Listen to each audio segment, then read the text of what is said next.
नमस्कार दोस्तों, स्वागत है आप लोगों का हमारे आचार्य जागेंद्र मिश्रा चैनल में। दोस्तों, कुत्ते को रोटी खिलाने के 8 फायदे जान लो, कभी दुखी नहीं रहोगे। दर्शकों, बंधुओं, मित्रों, आज की कहानी आपको सोचने पर मजबूर कर देगी। इस कहानी में मैं कुत्ते के बारे में बता रहा हूँ। अक्सर हम कई मौके पर कुत्ते का नाम लेकर मिसाल दिया करते हैं। किसी को गाली देते हैं तो कुत्ते का नाम जुबा पर आता है। गाली आदमी को देते हैं पर नाम कुत्ते का बदनाम होता है। क्या कुत्ता इतना गया गुजरा जीव है? हमने उसे कभी खिलाने पिलाने के बारे में तो नहीं सोचा, चाहे कितने दिन से भूखा द्वार पर पड़ा हो, लेकिन हम कभी उसका नाम लेने में हमें लज्जा नहीं आई, उसका नाम इस्तेमाल करने में लज्जा नहीं आई। आपसे निवेदन है कि 5 मिनट का समय निकालकर इस कहानी को जरूर सुन लेना, शायद आपकी सोच बदल जाए। एक कुत्ते ने अपने जीवन की कहानी कुछ इस प्रकार से बयां की है। हे दुनिया के लोगों, हम पर रहम करो। हमारा कोई घर नहीं है, कोई आश्रय नहीं होता, कमाकर खाना तो हमें आता नहीं है, हमें वस्त्र भी पहनने का ज्ञान नहीं है, इसलिए सर्दी गर्मी वर्षा में हम ऐसे घूमते रहते हैं। हमें पढ़ना लिखना नहीं आता, आपकी तरह हमें अनुशासन नहीं आता, हमें आपकी तरह बोलना नहीं आता। ये हमारा दुर्भाग्य ही समझे, पर हमें आपकी तरह भूख भी लगती है, चोट लगने पर हमें आपकी तरह पीड़ा भी होती है, हमें आपकी तरह रोना भी आता है। बस इन्हीं 3 कामों में आपकी बराबरी करते हैं, इसलिए हम पर दया दिखाइए हमें और कष्ट मत दीजिए। ईश्वर ने तो हमें वैसे भी कष्ट देकर भेजा है, ऊपर से आप लोग हमें परेशान करते हैं। हम आपकी तरह मनुष्य नहीं हैं, हम पराधीन जीव है। जब हमारा जन्म हुआ उसमें हमारे आंख कान बंद थे, कह नहीं सकते कि उसमें आपके जन्म पर जैसे नाच गाने होते हैं, बाजे बजते हैं, खुशियां मनाई जाती है, हमारे जन्म पर भी ये सब हुआ होगा। हमारे जन्म पर किसने खुशी मनाई होगी? हम जिस बिछौने पर वो रुई की भांति नरमीला तो नहीं था, सर्दी बिल्कुल नहीं लगती थी। मैं मन में सोच रहा था कि किसी बड़े घर में पैदा हुआ हूँ, लेकिन जब हमारी आंख खुली तो हमने देखा कि हमारी माँ, जिसे आप लोग कुतिया बोलते हैं, वो अपने 4 बच्चों की छाती से चिपका करके एक राख के ढेर पर पड़ी थी।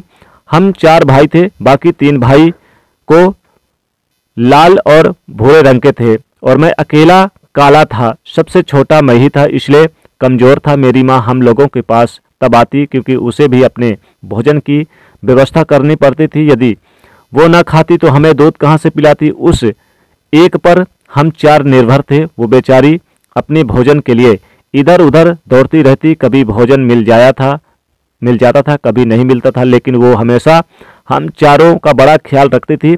आखिर जो भी यानी कि रात भर जग कर वो ख्याल रखती थी और रात भर जाग जाकर गांव की रखवाली भी करती थी। मजाल क्या जो अनजान आदमी बुरी नियत से गांव की ओर झांक जाए।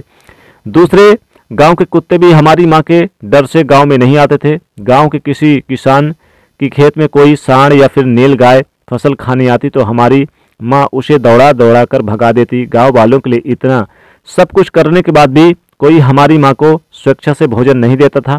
उसके लिए उसे मजबूर होकर छीना झपटी करनी पड़ती थी। कई बार तो लोग उसे लाठी डंडे से पीट कर भगा देते थे। बेचारी उस दिन भूखी रहकर भी यानी कि आग से जलती रहती थी। आखिर भूख तो हमें भी आपकी तरह लगती है, ऊपर से उसे 4 बच्चों की चिंता लगी रहती थी। आखिर माँ जो थी, जब भूख उसे चैन से नहीं बैठने देती और गांव वालों का भी उसे देखकर हृदय नहीं पसीजता, तो बेबस होकर उसे लोगों के घरों में चोरी से घुसना पड़ता था और खाने की कोई भी चीज मिल जाती तो उसे खाकर अपने पेट की आग बुझा लेती। कई बार तो लोग उसे खाने की वस्तु ले जाते, कुछ लाठी डंडा लेकर उसके पीछे पड़ जाते। कुछ निर्दयी लोग उसे कई बार उसे घर के अंदर बंद करके पीटते थे, हमारी माँ का बुरा हाल कर देते थे। क्या बिगाड़ा था? उसे सिर्फ अपने पेट के लिए भोजन ही तो चुराया था। चोरी करने का हमें कोई शौक नहीं है, पर पापी पेट हमें सब करने के लिए मजबूर कर देता है। एक दिन की बात है, बड़ी ठंड, बरसात हुई, ओले पड़े, ठंडी हवा चल रही थी। उस ठंड में ठिठुर कर हमारे 2 भाई मर गए। उस दिन हमारी माँ बहुत रोई, लेकिन मनुष्य हमारी पीड़ा क्यों समझेगा? उसके बच्चे थोड़ी मरे थे, अब हम सिर्फ 2 भाई रह गए थे। हमारी माँ हम दोनों की अच्छे से देखभाल करने लगी थी। एक दिन उसी गांव में एक बनिया के घर पर दावत चल रही थी। पूड़ियाँ बन रही थी। बनिए के घर काफ़ी मेहमान आए थे। हमारी माँ कुछ खाने की तलाश में बार बार इधर उधर जाती, लेकिन लोग उसे धुतकार कर भगा देते। किसी को उस पर न तरस आई न दया आई कि एक पूड़ी बेचारी को खाने को फेंक दें। एक पूड़ी से उनका क्या बिगड़ जाता। मेरी माँ ललचा ललचा कर वहीं पर रह जाती और खड़ी खड़ी देखती रहती। दोस्तों, उस बनिए के आंगन में दावत खाने का सिलसिला चालू हुआ। भोजन परोसने जाने लगा। माता जी यानी कि मेरी माता जी भी वहीं जाकर पूंछ हिलाने लगी। खाना परोसने वाला आदमी जब किसी काम से भीतर गया तो मेरी माँ दबे पांव पूड़ियों के पास पहुंच गई। अब उसे देखकर चारों तरफ से दो दो हाँ हाँ धत धत की आवाज होने लगी। चारों ओर से लोग चिल्ला चिल्ला कर ऐसे भागे। मेरी माँ चीख पुकार सुनकर घबरा गई। 2-3 आदमी डंडे लेकर उसे बड़ी बेरहमी से दौड़े। मेरी माँ वहां से घबरा कर भागी, मगर उसे वहां से निकलने का कोई रास्ता नहीं मिला, क्योंकि सामने से ही लोग डंडे लेकर आ रहे थे। तो माँ, जो लोग वहां खाना खा रहे थे, उनके ऊपर से होकर गुजरती हुई बाहर निकल गई। मेरी माँ अपने निकलने पर इतनी हैरान नहीं थी जितनी उन लोगों को देखकर हुई कि वहां पर दावत खा रहे थे, जो उठकर खड़े हो गए। उन्होंने भोजन करना छोड़ दिया। कह रहे थे कि कुत्ते की लांग जाने के कारण भोजन नष्ट हो गया है, भ्रष्ट हो गया। सब एक दूसरे से विचार कर रहे थे कि अब क्या किया जाए, खाना तो सब खराब हो गया। बेचारा बनिया फूट फूट कर रोने लगा। कुछ लोग तो यूँ भी कह रहे थे कि भाई, कुतिये के लांघने से भोजन खराब कैसे हो गया, उसने खाने में पत्तलों में मुंह थोड़े ही डाला है, सिर्फ ऊपर से निकल ही तो गई है। लेकिन उनमें से कुछ लोग बड़े घरों से ताल्लुक रखते थे, उन्होंने एक भी नहीं चलने दी। कह रहे थे कि भोजन तो भ्रष्ट हो गया है, ये हमारे खाने के लायक नहीं है। आखिरकार उन्हीं की बात मानी गई। अब तो वो सारा भोजन गरीबों को बांट दिया गया। उन दिन मेरी माँ खूब पेट भर करके खाना मिला। ऐसा सुख उसके जीवन में कभी नहीं पाया, लेकिन वो सुख उसके लिए बड़ी मुसीबत बन गया। वो भोजन करके वहां आराम से लेटी थी, लेकिन उतने में वो बनिया डंडा लेकर वहां आ पहुंचा और उसने बुरी तरह से पीटने लगा। उसे बाहर से भागने का भी कोई ऑप्शन नहीं मिला। डंडों की चोट से वह बुरी तरह चिल्लाने लगी। माँ बिलाप का सुनकर पत्थर भी पसीज जाता है, पर उस निर्दयी को उस पर जरा भी रहम नहीं आई। वो उसे कठोरता से पूर्वक पीटता रहा। माँ को आह का यानी जो शोर सुना पूरे गांव में सुनाई दे रहा था। कुछ लोग आए और उसे समझाकर बोले, भाई जाने दो, भूख में तो आदमी की भी बुद्धि भ्रष्ट हो जाती है। ये तो एक पशु है, उसे अच्छे बुरे का ज्ञान नहीं है। अब इसे मारकर आपको क्या मिलेगा, जो होना था सो हो गया। लोगों के समझाने के बाद उसने हमारी माँ को पीटना बंद किया। माँ ने आकर सारी कहानी हम दोनों भाइयों को सुनाई। हमने सोचा कि कितना कष्ट भरा है हमारा जीवन, हम कुत्तों का जीवन। आदमी एक रोटी के टुकड़े के बदले एक चोर के जितना पीटता है। धिक्कार है ऐसे लोगों पर जो हम लोगों को पीड़ा नहीं समझता। एक दिन की बात है, बताऊं, गांव में एक बाहर का मुसाफिर ठहरा हुआ था। उसने अपने भोजन के लिए एक जगह चूल्हा बनाया था और उस पर दाल बनने के लिए रख दिया। उसके बाद आटा गूंद कर रख दिया। वो वहीं पास में कुएं में पानी लेने चला गया। इधर कहीं से मेरी माँ घूमती हुई पहुंच गई। उसने गूंदे हुए आटे को रखा देखा तो सोचा कि शायद इसे आटे का कोई मालिक नहीं है। यही सोचकर वो उस आटे को खाने लगी। उधर राहगीर ने कुत्ते के पास से देखा कि उसका आटा एक कुतिये ने आकर खा लिया, तो वो बड़ा दुखी हुआ। वो बेचारा माथे पर हाथ रखकर रोने लगा, क्योंकि वो भी तो 2-3 दिनों का भूखा और थका हारा था। दोस्तों, कुछ लोगों ने उसे कहा, अरे भाई, इसने तुम्हारा भी आटा बिगाड़ दिया। कल तो इसने बनिए की पूरी रसोई ही बिगाड़ कर रख दी। मुसाफिर दुखी होकर बोला, भाई मुझे क्या मालूम कि ये दुष्ट कुतिया मेरे आटे को खाने के लिए घात लगाए कब से बैठी है। मुसाफिर ने आव देखा ना ताव देखा, लाठी लेकर कुतिये के ऊपर टूट पड़ा। माँ उस आटे को ठीक से खा भी नहीं पाई थी कि उससे ज्यादा उस पर लाठी की बरसात हुई। महीने तक मेरी माँ लगड़ाते हुए घूमती रही। तब उस दिन समझ में आया कि आदमी कितना खुदगर्ज है।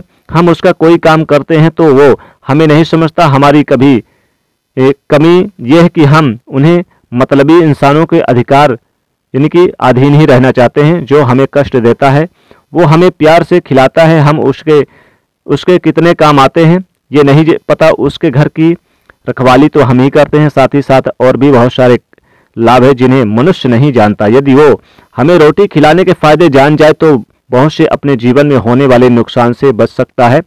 आज मैं आपको बताऊंगा कुत्ते को रोटी खिलाने के 8 फायदे। मनुष्य को पता नहीं है कि जब भी घर में रोटी बनाई जाती है तो सबसे पहली रोटी गाय को होती है और पिछली रोटी कुत्ते के लिए होती है। ऐसा ही महापुरुषों से विधान बनाया था, लेकिन भगवान की बनाए उस विधान को भूलकर मनुष्य अगली और पिछली रोटी स्वयं ही खा जाता है। इसका प्रभाव उसके जीवन पर बहुत बुरा पड़ता है। आइए जानते हैं कुत्ते को रोटी खिलाने के वो फायदे। मित्रों, कहते हैं कुत्ता वो प्राणी है जिसको रोटी खिलाने से मनुष्यों के जीवन में पड़ने वाले ग्रह दोष, काल सर्प दोष, शनि दोष दूर हो जाते हैं। पहला फायदा है कुत्ते को रोटी खिलाने का। कुत्ते को रोटी खिलाने से शनि ग्रह नकारात्मक प्रभाव कम हो जाता है। कहते हैं शनि ग्रह जब अपनी कुदृष्टि डालता है तो आदमी बर्बाद हो जाता है। जिस आदमी पर उसकी महादशा का आरंभ शनि दशा 7.5 शनिधया होता है तो उसे के बनाए बनाए काम भी अपने आप बिगड़ने लगते हैं। वो आर्थिक तंगी का शिकार हो जाता है। उस स्थिति में आदमी यदि कुत्ते को रोटी खिलाए तो उस पर शनि का कुछ कुप्रभाव बहुत कम हो जाता है। नंबर 2, दूसरा फायदा है कुत्ते को रोटी खिलाने से भाग्य आपके पक्ष में हो जाता है। आपके घर में आपके घर के अंदर नकारात्मक शक्ति नष्ट हो जाती है। नंबर 3, कुत्ते को रोटी खिलाने से माता लक्ष्मी प्रसन्न हो जाती हैं और आपके घर में धन दौलत की कमी नहीं रहती। नंबर 4, कुत्ते को रोटी खिलाने से आपके ऊपर कर्ज नहीं चढ़ता और जो पहले से आप कर्जदार हैं उससे भी मुक्ति मिल जाती है। दोस्तों, 5वां फायदा, कुत्ते को सुबह शाम भोजन देने से आपका व्यापार बहुत अच्छे से चलता है। नंबर 6, कुत्ते को रोटी देने से आपकी आयु में वृद्धि होती है और अटका हुआ धन वापस मिल जाता है। नंबर 7, कुत्ते को रोटी देने से हमेशा आपका स्वास्थ्य अच्छा बना रहता है और मानसिक रूप से आप मजबूत रहते हैं। मन ऊर्जावान रहता है, अच्छे विचार आपके मन के अंदर आते हैं। नंबर 8, कुत्ते को रोटी खिलाने से भगवान प्रसन्न रहते हैं क्योंकि भगवान को समस्त जीवों की, समस्त प्राणियों की चिंता रहती है और जो समस्त जीवों पर दया दिखाता है भगवान भी उस मनुष्य से हमेशा प्रसन्न रहते हैं। भगवान की कृपा सदैव उस परिवार पर बनी रहती है जो इस मूक पशुओं पर दया दिखाता है और इसके विपरीत कुत्ते को मारने पीटने वाला मनुष्य दरिद्री होता चला जाता है। आपका भले ही कुत्ते ने नुकसान कर दिया हो फिर भी उसे नहीं मारना चाहिए। कहते हैं कुत्ता जब रोता है तो अपशगुन होता है, कोई संकट आता है, किसी की मृत्यु होती है, इसलिए कुत्ते को कभी रुलाना नहीं चाहिए। जो बीमार कुत्ता या घायल कुत्ता का इलाज करवाता है उस पर अश्विनी कुमार सदैव प्रसन्न रहते हैं। वो मनुष्य सदैव निरोगी बना रहता है। दर्शकों, बंधुओं, मित्रों, उम्मीद करता हूँ ये कहानी अच्छी लगी होगी। तो चलिए आगे भी दोस्तों इस वीडियो को ज़्यादा से ज़्यादा शेयर कर दीजिएगा। तब तक के लिए धन्यवाद।